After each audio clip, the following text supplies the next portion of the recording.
भक्त भक्त भगवंत गुरु चतुर नाम बपु एक, इनके पद वंदन किए नासत विघ्न अनेक, नासत विघ्न अनेक।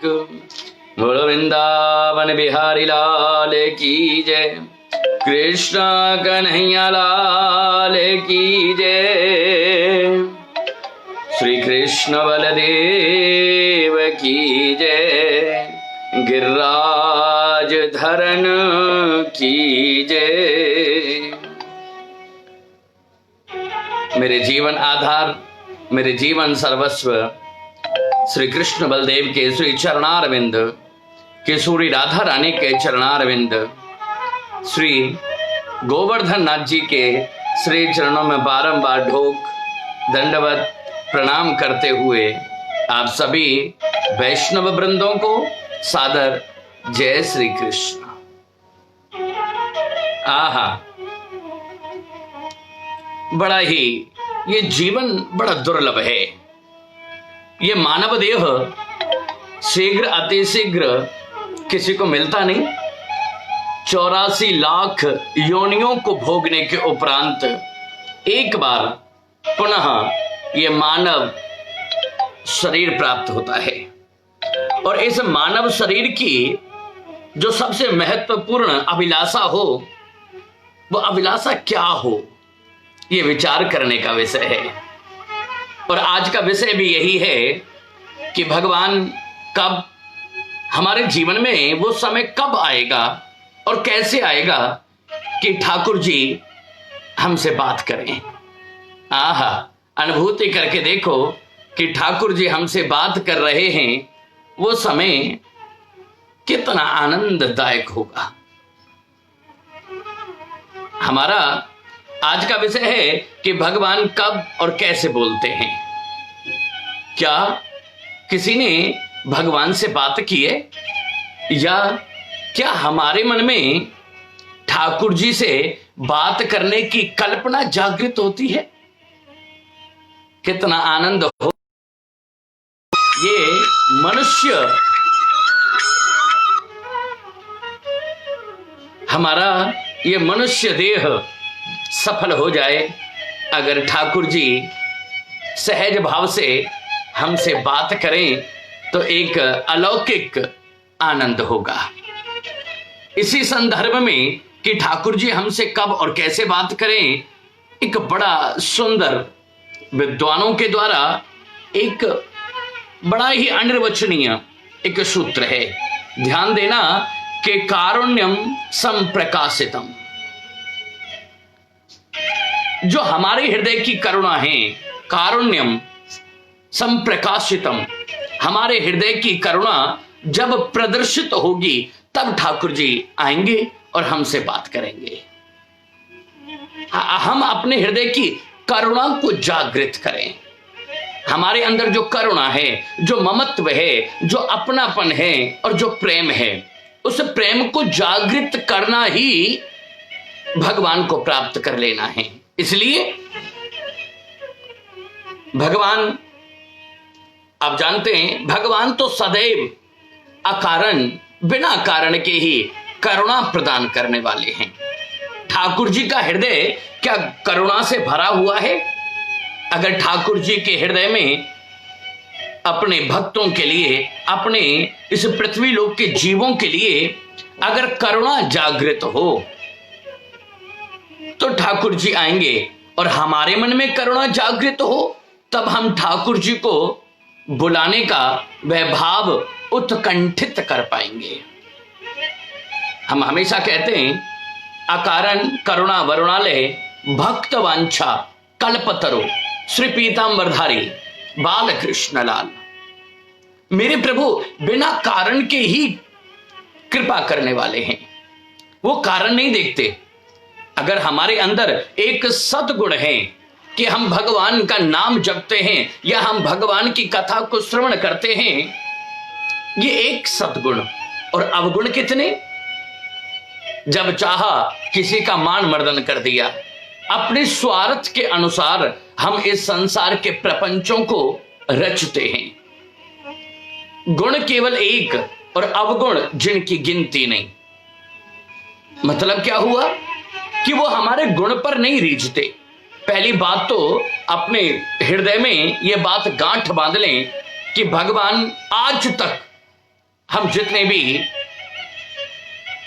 वैष्णवों की वार्ता सुनते हैं, उनकी लीला सुनते हैं, उनका चरित्र सुनते हैं, भगवान कभी भी जीव मात्र के या किसी वैष्णव के कर्तव्य से प्रसन्न होकर के अपने भक्त के ऊपर करुणा नहीं करते, अपने भक्त को दर्शन नहीं देते। वो तो अकारण बिना कारण करुणा करने वाले हैं। अकारण करुणा वरुणालय।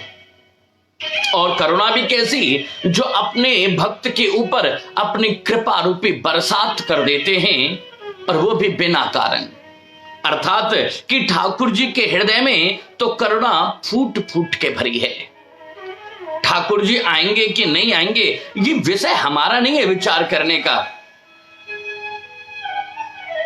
भक्त वृंद कहते हैं अपनी वार्ताओं में कि ठाकुर जी की एक प्रतिज्ञा है, जो तू आवे एक पग तो मैं आऊं पग सात। जीव केवल संकल्प कर ले मुझे प्राप्त करने का। अगर हमारे हृदय में यह भाव जागृत हो जाए, अगर हमारे हृदय में यह भाव किंचित अगर जागृत हो जाए, तो ठाकुर जी निश्चित रूप से हमारे ऊपर कृपा करते हैं।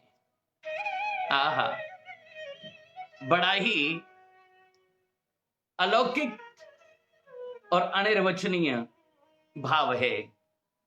आज तो और आनंद का विषय है कि हमारे कुछ प्रेमी निरंतर इस वार्ता के बीच में लगातार कॉल कर रहे हैं। उनको भी समझना चाहिए कि इधर लाइव भी वो देख रहे हैं और इधर कॉल भी कर रहे हैं। ऐसी व्यवस्था भंग होती है ना। अब बाद में फोन करके बात कर ले। अगर मन में कुछ प्रश्न जागृत हैं तो बाद में भी बात की जा सकती है। हे वैष्णव, हम बात कर रहे थे भगवान कितने अकारण करुणा वरुणालय हैं। भगवान तो केवल अपने भक्त के भाव को देखते हैं। अगर भक्त के मन में भाव है तो भगवान हमेशा अपने भक्त के ऊपर अपनी करुणा बरसाते हैं और अपने भक्तों को दर्शन देने के लिए अवश्य आते हैं। अगर विश्वास नहीं है तो भक्तों के चरित्र को देखिए। भक्त प्रहलाद वो न जाति देखते हैं न पाति देखते हैं। भक्त प्रहलाद राक्षस कुल में जन्म हुआ, लेकिन भगवान के प्रति उनके मन में करुणा है, तो करुणा के सागर भी स्वयं अपने हृदय की करुणा के कारण भागे भागे आए और अपने भक्त प्रहलाद की लाज बचाई है। बालक ध्रुव, भगवान न उम्र देखते हैं। एक बालक 5 वर्ष का बालक ध्रुव भगवान को रिझाने के लिए निरंतर भगवान को पाने के लिए निरंतर भक्ति करता है और वो करुणा के सागर प्रकट हो जाते हैं। आप भक्त विभीषण को देख लें, बहुत उदाहरण है। राक्षस कुल से है, पता है कि मेरे शत्रु का भाई है, लेकिन जैसे विभीषण प्रभु श्री राम की शरण में आता है तो तुरंत मेरे प्रभु उठ करके खड़े हुए और भक्त शिरोमणि अपनी करुणा के कारण और अपने भक्त के हृदय की करुणा के कारण उठ करके विभीषण जी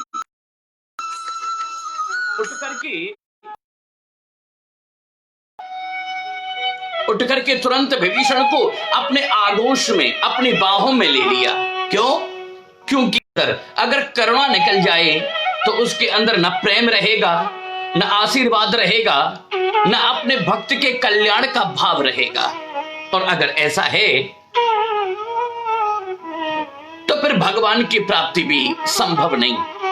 गुरु के अंदर एक करुणा ही है जिसके कारण वह अपने भक्तों के ऊपर कृपा करते हैं, अपने शिष्यों के ऊपर कृपा करते हैं। विचार कीजिए, अगर मां के अंदर से, एक माता के अंदर से अगर करुणा निकल जाए तो उसका मातृ तत्व जो प्रेम है, जो करुणा है, जो अपने बालक के लिए न्यौछावर होने की जो गति है, वो गति रुक जाएगी।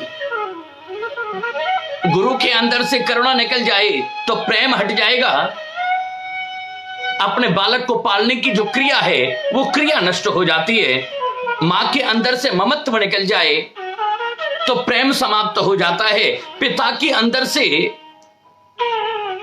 अगर वह करुणा निकल जाए तो वह अपने बालक का पालन नहीं करता। ये जो समर्पण भाव आप जिस भी रिश्ते में देखते हैं, उस रिश्ते का मूल कारक है करुणा, हृदय का प्रेम, हृदय का भाव, हृदय की उत्कंठा, हृदय की कल्पना और हृदय का अपनापन। माने आहा, वक्ता के अंदर करुणा है, एक कथावाचक। आप देखिए, उदाहरण और देते हैं। एक कथावाचक कथा कहता है तो वो अपनी करुणा, अपना प्रेम न्यौछावर करता है सभी श्रोताओं के ऊपर। अब विचार करें, अगर उस वक्ता के अंदर से करुणा निकल जाए, करुणा निकल गई तो फिर प्रेम समाप्त हो जाएगा। और अगर प्रेम समाप्त हुआ तो वह उस भाव में, उस प्रेम के कारण जो भाव उसने अपने हृदय में विद्यमान किया, वो भाव निकल गया। और भाव निकल गया तो फिर अगर भाव निकला तो तुरंत कथा का आनंद खराब हो जाता है। अगर ऐसा विचार करते हैं कि भागवत प्रवक्ता या कथा प्रवक्ता या एक वक्ता गद्दे पर बैठा है, विचार करना, एक कथा का प्रवक्ता, अब विचार करके देखिए, बड़ा सुंदर और अद्भुत भाव है कि एक वक्ता गद्दी पर बैठा है, व्यास गद्दी पर, और अपनी करुणा उड़ेल देता है। उसके अंदर जितना भी प्रेम है वो संपूर्ण प्रेम अपने श्रोताओं के ऊपर उड़ेल देता है। और कब तक, विचार करना, कब तक उसके अंदर बैठा परमात्मा बोलता है। उसके अंदर बैठा हुआ परमात्मा केवल तभी बोलता है जब उस वक्ता के अंदर करुणा विद्यमान है।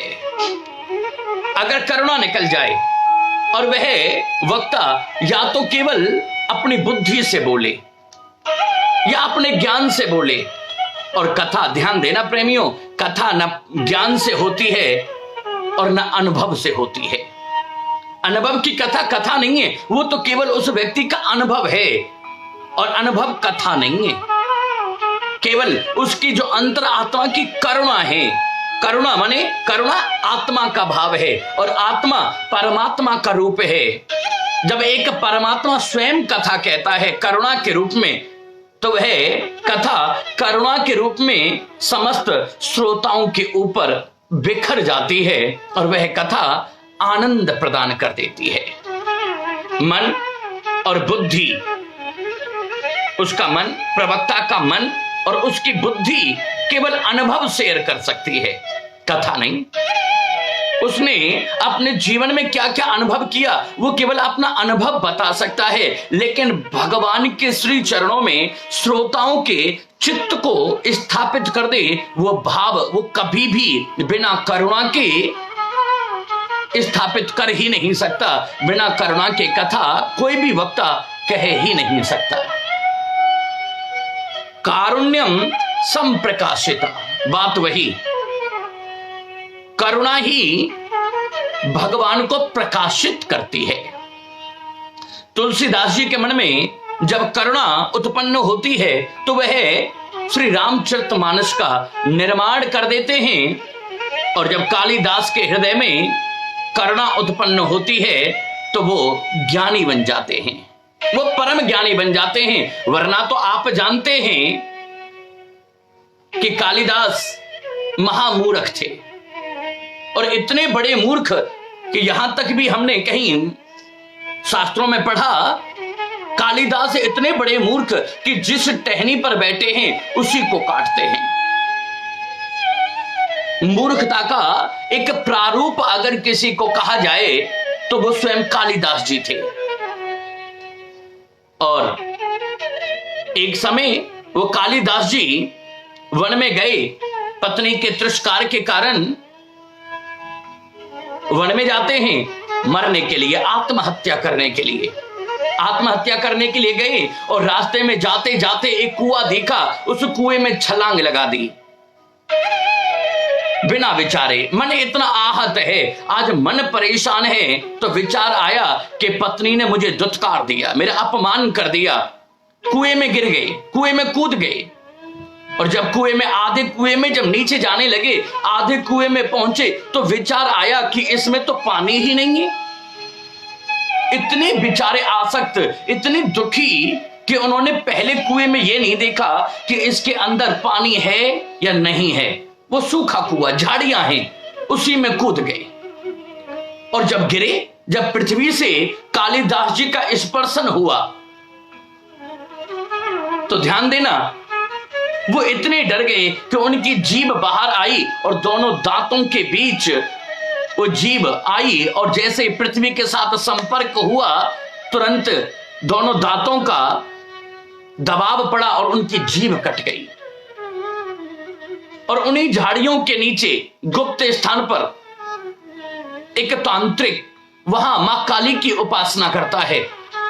और उस समय वह वहां था नहीं। और जैसे कालिदास जी गिरे, उनकी जीभ कट के और काली माता के चरणों में समाहित हो गई, समर्पित हो गई। तुरंत माता काली प्रकट हुई। आहा, कितना अद्भुत भाग्य है।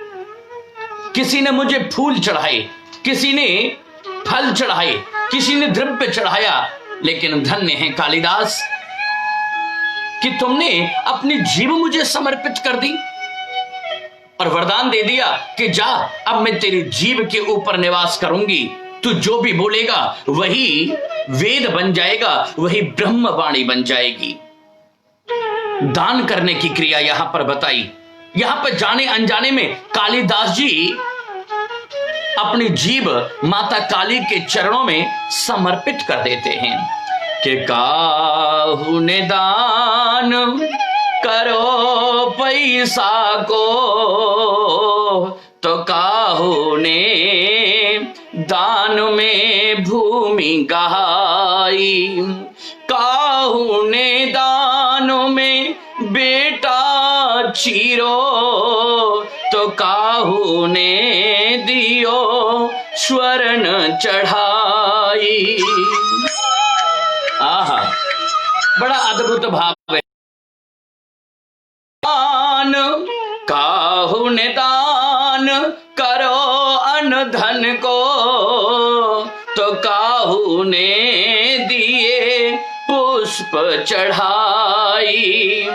धन्य भाग सुपड़ खां तेरे, अरे धन्य भाग सुपड़ खां तेरे, जो नाक कान हर कूं दे आई। आहा, काहू ने दान करो अन्न धन को। कोई अन्न का, कोई धन का दान करता है, कोई पुष्प चढ़ाता है। धन्य तो है शूर्पणखा, जो प्रभु श्री राम को दान में न फल दे करके आई, न पुष्प दे के आई, न धन दिया, न स्वर्ण दिया, न भूमि दान दी। वो तो दान में राक्षसी है। लेकिन हृदय की करुणा प्रभु श्री राम की देखिए कि जब लखन लाल ने, लक्ष्मण ने शूर्पणखा के नाक कान काट लिए, तो मेरे प्रभु करुणा के कारण उसका उद्धार कर देते हैं। आज बड़ा दिव्य अनुभव है कि करुणा के कारण माता काली कालिदास को दिव्य वेदवाणी प्रदान कर देती है। और जब कालिदास वापस आए अपनी पत्नी के पास, उसकी पत्नी कोई साधारण पत्नी नहीं है, उसकी पत्नी बड़ा ब्रह्म ज्ञान रखती है। एक बार एक दिव्य सभा लगी और उस दिव्य सभा में अनेकों विद्वान आए। उस राजकुमारी ने कहा कि मैं विवाह उसके साथ करूंगी जो ज्ञानी होगा। सबकी परीक्षा ली गई, सब फेल हो गए, लेकिन विद्वान लोगों को लगा कि जैसे हमारा अपमान हो गया। और बदला लेने के लिए कालिदास जो महामूर्ख हैं उन्हें चुन लिया और कहा कि तुम्हारी तरफ से जवाब हम देंगे, तुम कुछ बोलना नहीं, कुछ बोले नहीं, जो भी प्रश्न करे चुप रहें। और विद्वान लोग कहें कि यहां पर कालिदास जी जानते हैं कि इस बात का जवाब देना तो वो तर्क करना है। इसके कारण वह राजकुमारी रीझी और कालिदास के साथ विवाह हुआ। आपने ये वार्ता सुनी होगी, कहीं से ऊंट जा रहे थे विवाह के बाद, उन ऊंटों को देखकर के राजकुमारी आसक्त हुई, मोहित हुई और पूछा ये क्या है। कालिदास पहली बार विवाह के बाद उसने जब बोला ना ऊंट, उसके होठों की आकृति देख करके समझ गई कि ये तो महामूर्ख है, इसलिए उसे निकाल दिया। और इसीलिए कालिदास आत्महत्या करने के लिए वन में गए। लेकिन यहां पर माता काली ने दिव्य कृपा की है और दिव्य कृपा करने के बाद आज कालिदास वापस आए और अपनी पत्नी के आगे जो शब्द बोले, आप ध्यान देना क्या शब्द बोला। अपनी पत्नी के आगे बोले अस्ति कश्चित बात विशेष। ये जो शब्द पत्नी ने बोले उन्हीं के ऊपर कालिदास जी ने 4 काव्यों का 4 शब्द बोले, उन 4 शब्दों के ऊपर 4 काव्यों का निर्माण कर दिया, जिनमें रघुवंश, मेघदूत इत्यादि ये जो 4 काव्यों का निर्माण किया ये कालिदास जी ने किया है। माता काली अपनी करुणा के कारण कालिदास जी को दिव्य भाव प्रदान कर देती हैं, दिव्य ज्ञान प्रदान कर देती हैं।